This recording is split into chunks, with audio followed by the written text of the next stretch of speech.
Hello guys, welcome my channel. তো আশা করি সবাই খুব ভালো আছে। আমি খুব ভালো আছি। তো চলো, আমি এখন আমার একটা বন্ধুর আমি বলেছিলাম যে আমার ছোটো বোনও হয়, বন্ধু হয়, তো ওর জন্য আমি একটা গিফট সারাচ্ছি।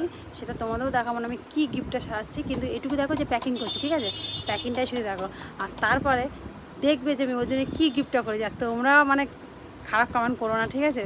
কারণ এটা একটা মজা, ঠিক আছে, ওর জন্মদিনে। তো চলো দেখানো যাক কী গিফট সাজানো হচ্ছে, ঠিক আছে? তো এইটা আমাদের এখন সাজানো হচ্ছে, এই প্যাকিং করা হচ্ছে। কি আছে তোমাদেরকে বলবো না বলেছি, ওটা তোমরা ভিডিওটা যখন দেখবে তখন দেখতেই পাবে, যে ওকেও যখন ও দেখবে তোমরাও দেখবে যে কী গিফটটা দিয়েছি আমি। কিন্তু ওর জন্য আমি একটা গিফট রেখেছি, সেটাও দেখাচ্ছি তোমাদের কাছে কী গিফট রেখেছি ওর জন্য আমি। তো এই যে আমি ওর জন্য এটা আমি নিই, এটা আমার বোন দিয়েছে ওকে, যে ওর টপ জিন্স যখন পরে টপের সাথে এগুলো করতে পারবে, সুন্দর লাগবে দেখতে। আর আমি ওকে এটা দিয়েছি, এই যে ঘোড়া শুভ জিনিস ঘোড়া। তো এটা আমি ওকে দিয়েছি, কী করবো বলো, যেমন খুঁজি তেমন খুঁজি। তো যাই হোক, এইটুকুই আমি দেবো না ভেবেছিলাম, তাও দিলাম। তো চলো আমাদের সাজানোটা কমপ্লিট হোক, তারপর তোমাদের কাছে আসছি।